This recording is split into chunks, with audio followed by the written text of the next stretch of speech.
Hey everybody, welcome back to Elemental Cartomancy. I know it's been a while since I've made a video. Reason being I've been not well, but getting better now, so apologies for that, and I'm glad to be back with you. I'm coming on today to do a video response to Sandra from the Whispering Well, or at least it was Sandra that I first whose video inspired me to do this. So I'll link Sandra's video before, and this is basically a VR to my vintage decks. I'll need to look up what the actual hashtag is called. That would have been helpful. But I'm basically going to show you all of the vintage decks that I've got. So let me just get the desk in front of us. And I'll start showing you them. Now, what I would say is, first of all, how I'm defining a vintage deck. I did look it up, and officially the 90s are now considered vintage because it's over 2 decades ago. I've got some tarot decks where, just by virtue of when I bought them, I've bought them in the 90s, so I know that they're vintage, but I don't have anything that says the actual date of production on it. So you'll just need to take my word for it with them. So let's cover them first. So the first one is my copy of the Witch's Tarot. It's the one that's in the James Bond film Live and Let Die. You can kind of a tell by looking at this deck, to be honest. Look at the backs and the sides. Backs and the sides. The sides of it, you know, they've got that real kind of a vintagey look. Just because I've had them for so long. This was one of the first few tarot decks that I got. It is the one with it's not the, the movie edition with the 007 backgrounds. It is the kind of a pink and brown plaid backs. And yeah, these are some of the cards. They're slightly smaller than your usual kind of a tarot size. I always found that a bit, I don't know, a bit strange, but obviously now we get all sorts of weird and wonderful sizes and shapes of tarot decks. This one's obviously in order. Don't know why it is. I must have decided to put it in order just for the sake of it, just for shits and giggles. Just to show you some of the pips, it's a pip deck. It's not what I would say an illustrated deck. But yeah, that is Tarot of the Witches by Fergus Hall, who is a Scottish tarot creator. This is still a deck that you can get, still in production nowadays, as far as I'm aware. And yeah, it's a pretty nice deck.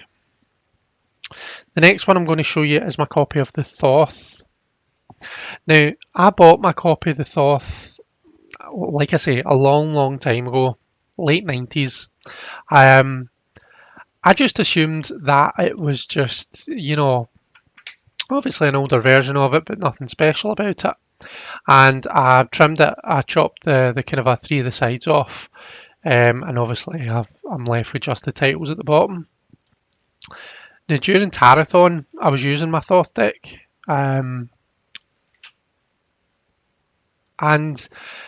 the people that were watching were saying that's a greenie you've got. Now greenie is like a kind of an older vintage type Thoth where, see the line work here, it has this kind of a green tinge to it, which I suppose mine kind of does.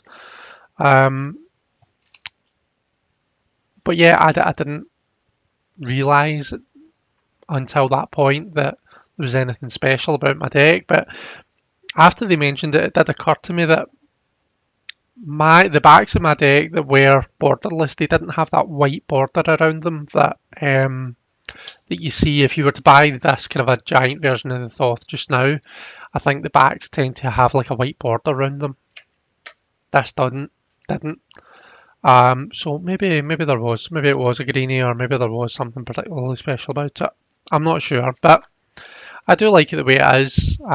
So I'm quite happy with it. And by virtue of the fact that I'm pretty sure I bought this in the 90s, I'm classing this as a vintage deck. Okay. Another one that's kind of following the same principle as my copy of the Morgan Greer. Pretty sure this was the 90s. It may have been early 2000s when I bought this, but I thought I'll throw it in anyway. It's just kind of a standard Morgan Greer. It's got really nice card stock, so it has kind of a standard US games, I guess. but it's not too glossy. It's quite matte. Yeah, all of these decks are in order, so I'm conscious that I'm just showing you the same cards from all of them. Maybe I'll do this just to introduce a wee bit of variation. It wasn't on purpose that all of these decks were in order. It just so happens that I must have been filming with them or doing something with them where I needed them to be in order. This one I recently did a side by side of this and the Tarot in a Tin version of the Morgan Greer. So that was why this one was in order. Okay, next up, so this is my copy of the Jonathan D Tarot. I've done on my very first live, I kind of did a walkthrough of this, and I've used it to do some readings for people. Now I was looking at the book, and it says that this was printed in 1997. You can see it there, reprinted in 1997. It's I appreciate that I'm pushing it in terms of calling this vintage. It's a deck that you can get on eBay, for less than a tenner, to be honest. It's really flimsy cardstock. I mean, it's a really, really thin deck. Cardstock is really, cardstock doesn't bother me, generally, but this is pretty poor. But it's a nice deck. The images on it are pretty nice. Quite Thothy, I would say. Really takes a lot of inspiration from the Thoth. You can see it in the sword suit in particular, so you can. You can see that the suits have got this kind of a colour coding. You can see it in that Pentacles card as well. That's quite. You can tell that's inspired by the Thoth. So, vintage question mark. Okay. The next one I want to show you is my copy of the Hanson Roberts tarot deck. It wasn't until I was looking through my decks to find decks that were potentially vintage that this actually occurred to me. But looking at the book, it was printed in the 80s. 1985 the copyright is. And it doesn't at any point say, this was a reprint that I've noticed anyway. So yeah, 1985 I think. You can really tell because I got this from eBay, but it had the Ace of Cups missing. So I wrote to US Games and asked them to send me an Ace of Cups, and they kindly did. But, you can see if I even just do this, if I show you like that, do you see that sticking out there? That's because even the corner rounding is different in the current version than what it was in the old version. If I hold this up, you can really tell with the feel in the cardstock. The newer cardstock is more firm, but this is a bit more flexible. But this is more matte, whereas I would say this is a bit more glossy. And I'm not sure if the camera will pick it up. It doesn't really. But this is much more brilliant white than what this is. I'm just looking at the borders here. So you can tell the difference. So you can even look the copyrights on this one versus no copyrights on this.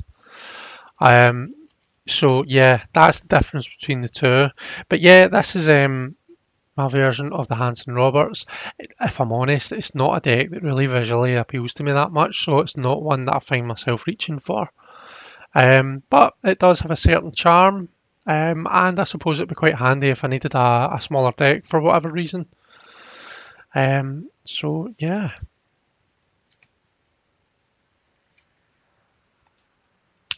Charming, but it's not exactly a one that I'm reaching for all the time. It's not a workhorse deck. That's the phrase I was trying to think of. The next one that I've got for you is my copy of the Universal Weight Tarot deck. And so far as I can tell, this is an early 90s copy. The backs are plain dark blue. Now, I don't know if this is because the stars have been rubbed off them. I doubt it, because you would think that you would see hints of it through the deck, but they're all just plain dark blue. Yeah, I love the universal weight. I think it's a really stunning deck. This particular copy, I feel as though it looks more washed out. It looks a lot paler than other copies of the universal weight that I've seen.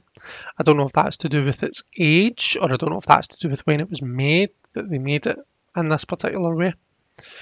But I love the colours. I love that it has Pixies font. This is a deck that I really, really enjoy.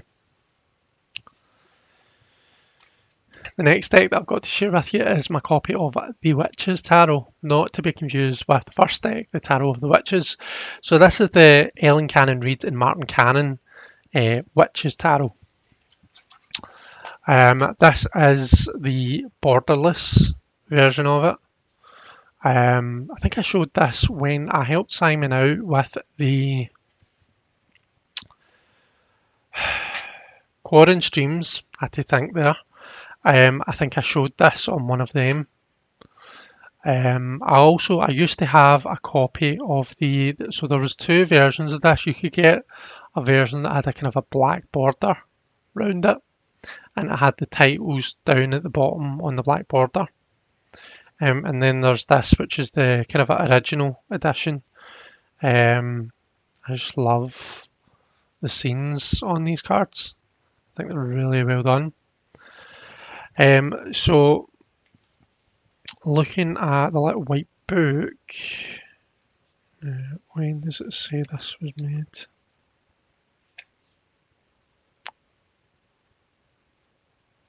Copyright 1989.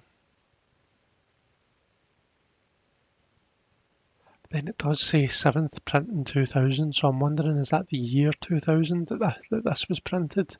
It could well be, so this could be another cheater. Who knows, but it was originally printed in 1989. The next one is my vintage copy. I do have a current copy of the Grimaud, the Ancien Tarot de Marseille. Now this one, looking at this, so it says here copyright 1977. So I'm taking this as a 1977 deck. The copyrights on the actual cards themselves are 1963. But obviously that would have been when this particular version of the Grimaud was originally made. And I think this deck was printed in 1977. Is how I'm taking that to mean. So it has these strange backgrounds. Some of these kind of a white box editions have this background, as opposed to the more kind of a blue and white checkered background that the Grimaud tends to have.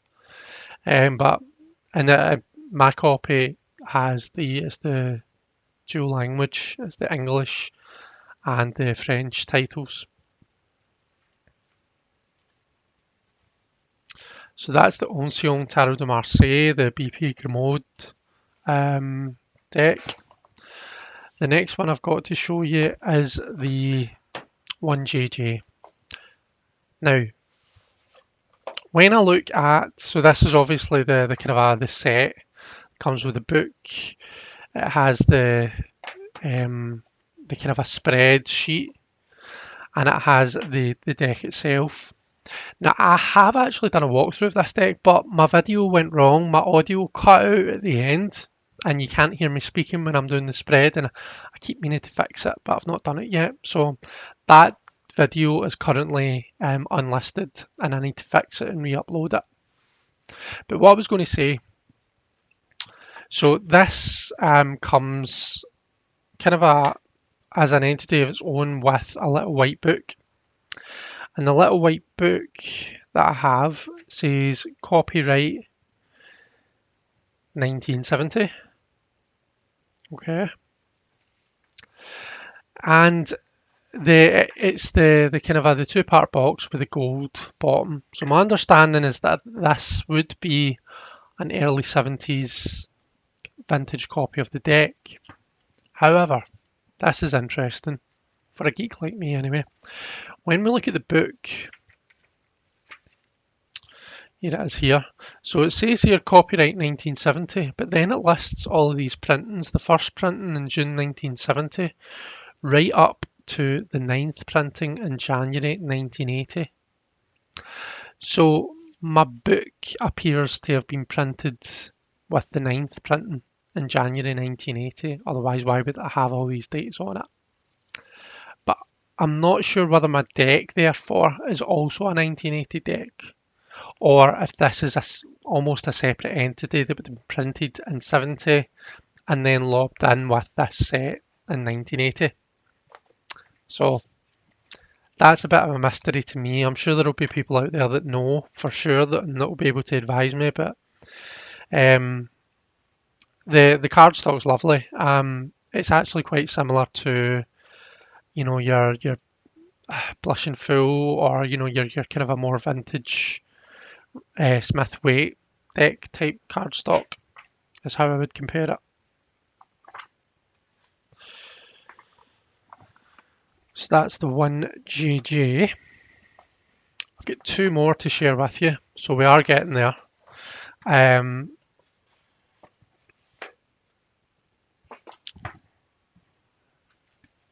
The Spanish Tarot. This was a gift, a very kind gift from Mendy at the Artistry of Tarot. We used to attend a Marseille group together, and I happened to mention in the group that I was going to get myself a copy of the Spanish Tarot, just because I think the colours are interesting. They're very different. If you look at the colour of the swords there isn't really any other Marseille that has this kind of colour palette. So I knew that I wanted to add it to my collection. But Mendy says, I've got a vintage copy of the Spanish Tarot, and I'm not using it, and you really want to get yourself a vintage copy. So Mendy sent it to me, which was really sweet of her. So yeah, this is a lovely vintage copy of the Spanish Tarot. Now, in terms of when this was printed, this is one of these books that actually opens out into a bigger book. It says here 1978, copyright 1975, but then it mentions 1978 printed in Spain. So I'm assuming this was printed in 1978. And then finally, and this is a deck that only just came today, we have this. Now this isn't a Blushing Fool, which is what I thought I was buying, but it's not a big deal. It's my own fault. I saw the 3 Fitzroy Square, and I thought that meant it was a Blushing Fool. But I've learned my lesson. To be a Blushing Fool, it needs to say Waddington's as well. So there you go. But it does still have these beautiful crisp lines, these beautiful colours. It has this cardstock that people rave about. I'd compare it to decks like the Spanish Tarot, the 1JJ, and the vintage copy of the Oncion that I've got. It's really nice. It kind of reminds me of old library books, and what I mean by that, well, it has the smell of old library books. It has that kind of a smell. But if you get a really old book from the library, it has that kind of the paper has a different texture. It has that texture and that different feel than if you pick up one of these kind of current, more recently printed books. It's more laminated. It's more glossy. This is kind of what this puts me in mind of, and that's how I would compare it. That's how I'd compare, the way that the pages in those old books kind of a roughly, when they glide together, there's that roughness. You get the same kind of a roughness when you glide these together. But yeah, it's like everybody says, it's hard to describe. Buttery is the word that I normally hear used to describe this type of deck. It's not a word that comes to mind for me. Um, for me, buttery means velvety and smooth, and I'd be more inclined to describe a glossy deck. You know, one that slides, that's dead slidey. To me, that would be what I would call buttery. Whereas this, there's a bit of friction to it because it's that kind of an older papery cardstock. Anyway, there you go. That is my vintage copy of the Rider pack. And those are my vintage decks. So I hope that you've enjoyed this. Um, any comments, pop them below or get in touch. Particularly if you've got any knowledge on any of these decks that I really don't have. If you've got anything that you can share with me, such as I know I was wondering about when some of my decks were made. So let me know if you've got any thoughts or anything. Thank you very much for watching. Take care, everyone, and I will hopefully see you all soon. Bye.